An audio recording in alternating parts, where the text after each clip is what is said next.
What up, y'all? Guys. We're about to head into Zia Records here in Phoenix and go meet TheWarning and go see a little special performance. It's gonna be stoked. Look at that. Las Wawas. Talk to you.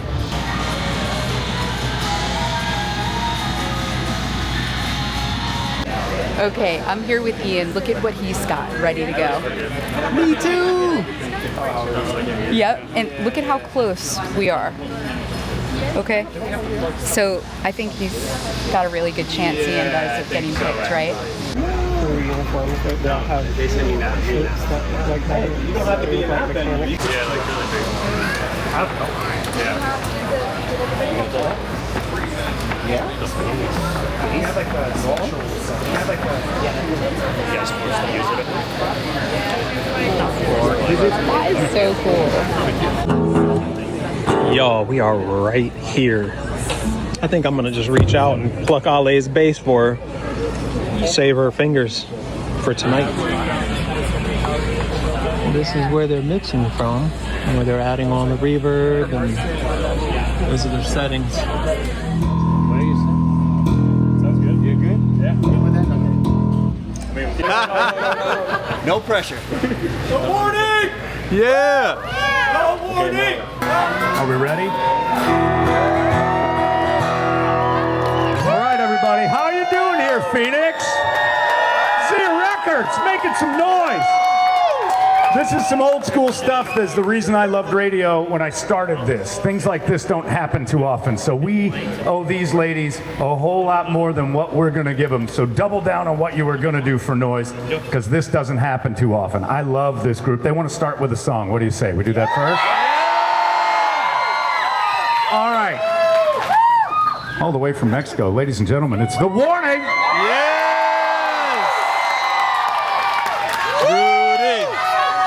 Sorry. Come on, Rudy. How you doing, man? Let's go, Danny! Las Wawas. That's us. Okay.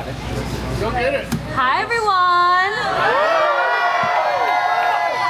We're so happy to be here. Are you guys ready for a song? Yeah. All right, let me see if everything's working. All right. Are you ready, chicas?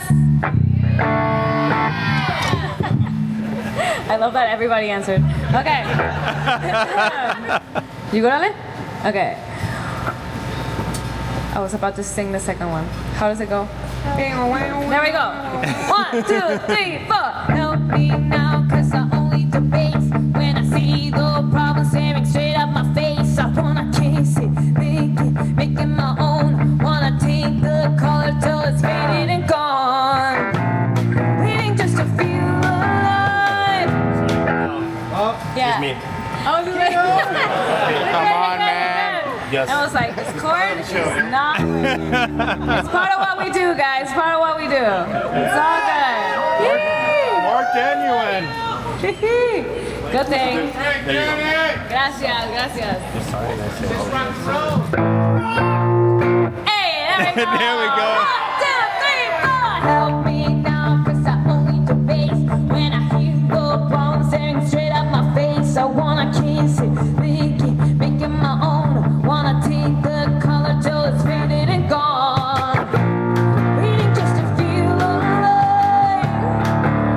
I'm rotting in my place. Life is nothing more than passing time. Give me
Not loud enough, Zia Records. Let's hear it for TheWarning. All right, by the way, my name's John from KUPD, and I am thrilled to be standing up here. Come over here with me. Get over here. I feel like Dick Clark way back in the day. You guys have this entire group of people taking Memorial Day to come down and say hi to you, which I think is incredible. I think you're amazing. And the weird, let's break hearts first. Okay, because there's a lot of guys here who are looking at you thinking, I've got a chance. Who's got a boyfriend? No, we're all, no, all lips are sealed, boys. But don't be weird and creepy, I promise. I'll leave that up to me. You started on Rock Band. We all did. I played Rock Band in my, but I never once said to my friends, let's do this for real. How did that whole thing start? Who was the first one to say, let's get instruments? Well, I really begged my dad to let me play electric guitar. He was like, are you sure? I was like, yes, I love this. And by the first week, my fingers hurt so much I wanted to quit. And my dad's like, no, you can do this. And I fell in love with the instrument. And Pau was so good at the plastic drums. We had to like figure it out. And we just loved what we saw on that screen. It just looked so, how do I say? There was a lot of freedom being lived on that stage. And it's a dream come true that we get to do this in real life. It's like, but nobody does that. Like, that's so 70s sitcom to go, let's start a band. And then everybody, you learn your instruments to the point where you can actually take it on stage. Who was the slowest one to pick up their instrument? Well, Ali was the last one because she was 3. Well, so yeah, okay. She took a little while. So you had to wait on her. Yeah. What was the plan for bass? Well, originally we didn't plan on making a band. We just really liked playing Rock Band, and Danny picked up the guitar, I picked up the drums. It was never, like, there wasn't a grand master plan and a scheme to do something and have a list of, okay, we're gonna do all this to be a band. It just happened very naturally. Ali grew up, she wanted to play another instrument, she picked the bass. We never played it together. Everyone just rehearsed on their own, did their own thing. It was until Ali picked up the bass where we were like, hey, we could play together. Yeah. And we learned our first song together, and from that point forward, there was no turning back. How old were you when you first got to where you could be comfortable playing a bass? I think I was 8 when I started playing. 8? Yes. I think I got it when I was 7, but I couldn't play because it was too heavy. So I think I started playing when I was 8 years old. Were these two like laying a bass on you in a crib or like on the couch, like just forcing it without forcing it? No, absolutely not. I chose the instrument. It was the one instrument when we saw like concert films that I didn't know what it was. I knew what the piano was because we all played the piano when we were younger, and I knew what the guitar was, what the drums were, and I just didn't know what the bass was. And I was like, I want to play that. I don't know what it is. And I got it when I was 7, but it was too heavy, so I couldn't play it. And when I turned 8, I started playing the bass, and and there you go. 12 years later, here we are. Yeah. All right, who's writing the songs at that point? Well, you got an 8-year-old that you're kind of like, well, she'll play with us. You know, her life experience is not going to amount to much for songwriting. Well, the 3 of us wrote everything together all the time, and we continue to do that. It's just a big teamwork between the 3 of us. And when we started writing, it was more of like, let's just give it a shot. There really wasn't anybody listening to us at that point. So it was just like, let's do it for the sake of doing it and learning and growing. And we found out that that's what we truly love to do. So thanks to like those writing exercises, which are now like our first EP. Yeah. They're out there. But it was all like, the homework was Danny had to write a song, Ali had to write a song, I had to write a song. We did a song together. It's always been a very collaborative work between the 3 of us. Which is really hard to do, especially when you're as tight as this. Like a lot of times bands will come in with the stuff from their lives. You're separate. You guys are together all the time, have been together the whole time. So the separation is sort of already known. Like if you go through some emotional thing and bring words to that or a song to that, the other two are already kind of in tune with it, right? Yeah, for sure. I mean, not only do we live the same things, but I mean, we experience them very differently sometimes, but we've been there as the things are happening. So when we bring a topic or like something that happened to the table to write about, we have the context of what happened. So I think that it doesn't necessarily make like the writing quicker or smoother. It just makes it more comfortable to open a space to write about these things that we could want to write about. How many of you guys have seen them on a stage live? Yep. Look at that. I swear to you, I thought it was because of me. Yeah. Well, no, I think they did the music. I didn't say, look, we saw them because of you. Seriously, I wouldn't shut up about you guys. I loved, when I first saw Inner Sandman, which was the thing people were like, have you seen this, have you seen this? I expected to see a seasoned band of people probably 30 years old. It sounded so good and so well. And then I look, how old were you guys? I don't even remember how old you were. I don't remember what year this was. It was like 18? I'm terrible with this. Somewhere around there. Do you Was it 15?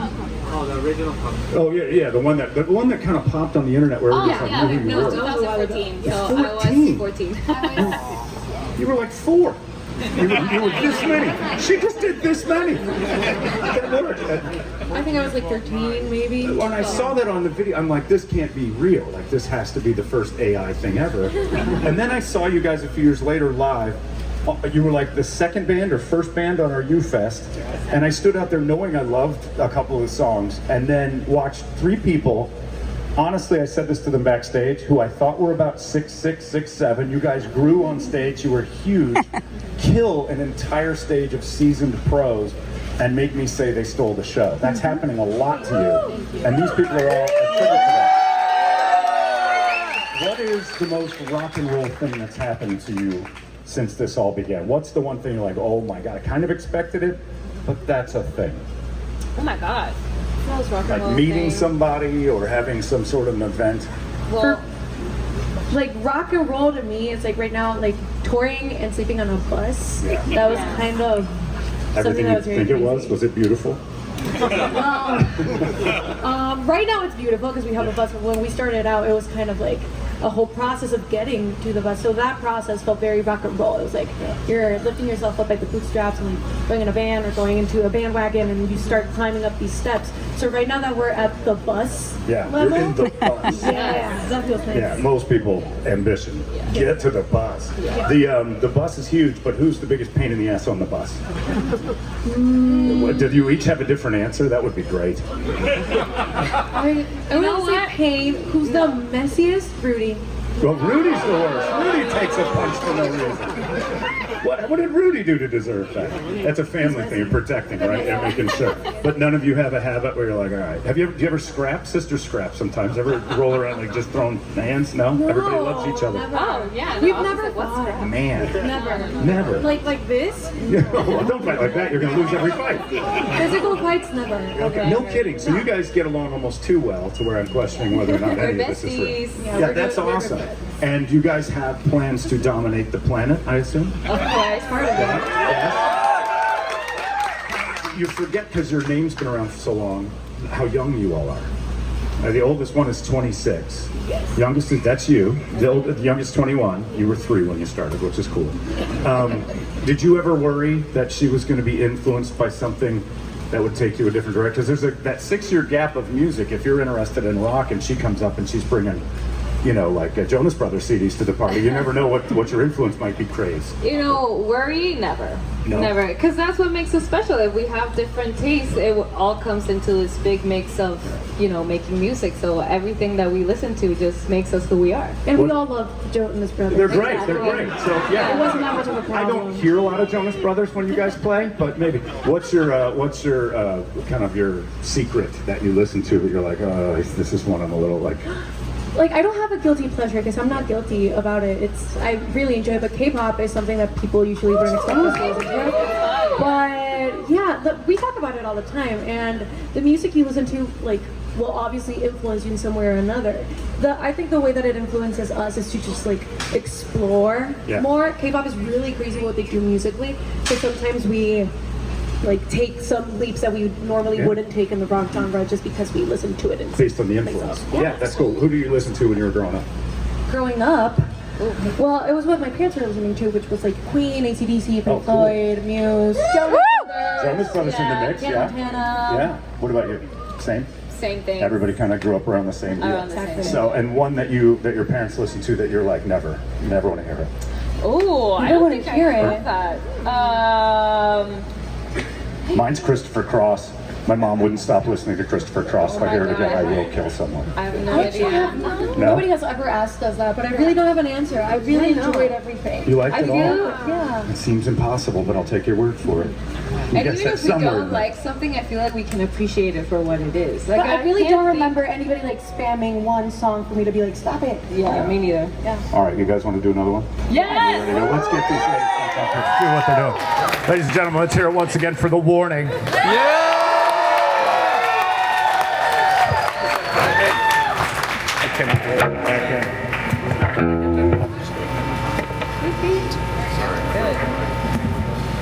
All right, everybody. Do you guys want to hear one of the new ones? Yeah! All right, everybody, this is Kerosene!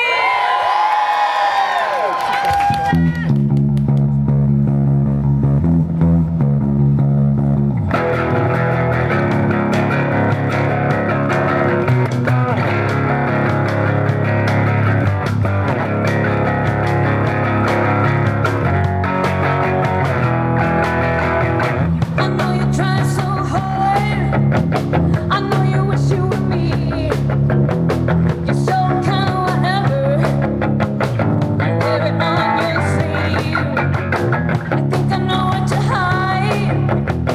You wanna sell what's free. It kills you to be kind, but it's never killed me.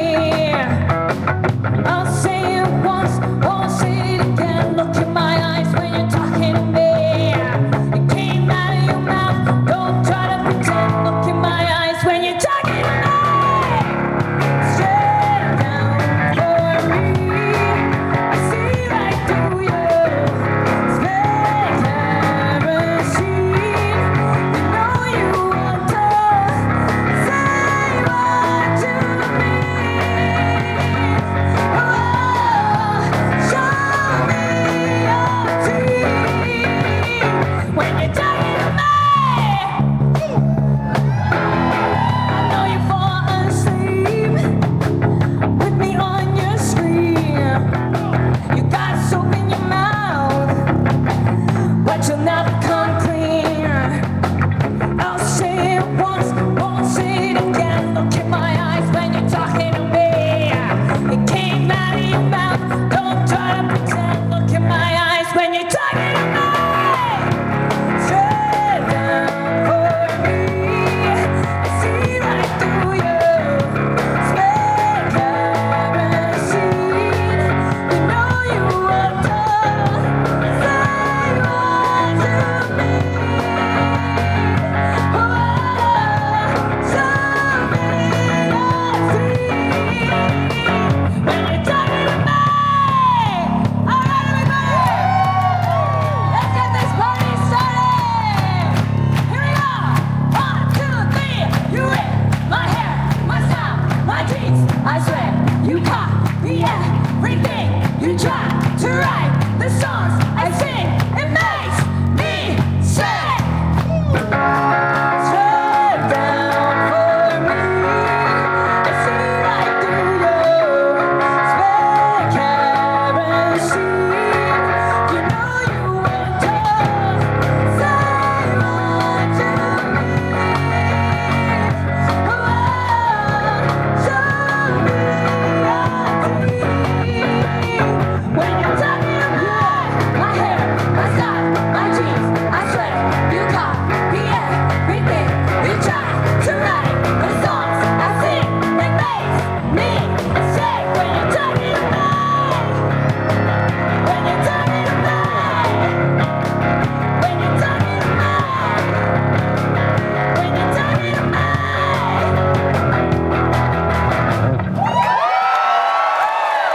Thank you. Get loud, you guys. Really loud. TheWarning did this for you today. Really loud. I'm going to say this before I let you go do the signing. We're going to have a couple tickets for tonight's show we're going to give away. If you haven't signed up, you should do that. I don't root for people too often, as hard as I have for you guys, to honestly take over all of it, like to be the next great big thing. That said, I want all of you guys here to remember this, because when you see them in a stadium, and you played Cardinal Stadium last year, which is pretty cool. When you see them in a stadium, this special event was because they decided to do it, so you guys got a treat. Say thank you real quick to them. when I first saw you, you stood out live on stage to the point where it reminded me I saw Nirvana in 1991, right as they broke. And I looked in the back and I saw Dave Grohl going, you can't stop watching that person. The difference is all three of you do it. So it's so fun to watch you. I'm rooting for you. I know I sound like a weird old uncle, but it's such a thrill for us to see you guys skyrocket, and I want nothing but the best. Do you have anything to say to these people before we let you go do all the signing, meet all these nice folks, and get out of here? Anything you want to tell them? Well, thank you so much for being here. First of all, we really do appreciate it. We love coming to Arizona. Seeing all of you here really fills our heart. It's lovely to remind ourselves that there are people waiting for us here. So thank you for making the time to come here today, and hopefully we get to sign as many things as possible. Muchas gracias por estar aquí. Thank you so much. Let's say it one last time for TheWarning. KUPD loves you guys. Thank you for doing this and taking your time today. Thank you guys for coming out. Act decent, be nice, don't say anything weird, and if you're that person that's taking too long, the person behind them, it's up to you to go. Keep it moving, keep the line moving. No stragglers. Ladies and gentlemen, thank you guys for coming out. I'm John from 98 KUPD. How's it going? It's a Bluetooth speaker. And we're gonna have them sign it, and we're gonna give it away to the Warning Army. I love it. We're doing a cover of more. Oh, is it me? All right. Hello, ladies. Oh, look at that! We're gonna give this away to the Warning Army, so if you guys can sign it. And we had this made, and the Warning Army loved it. It's a Bluetooth speaker.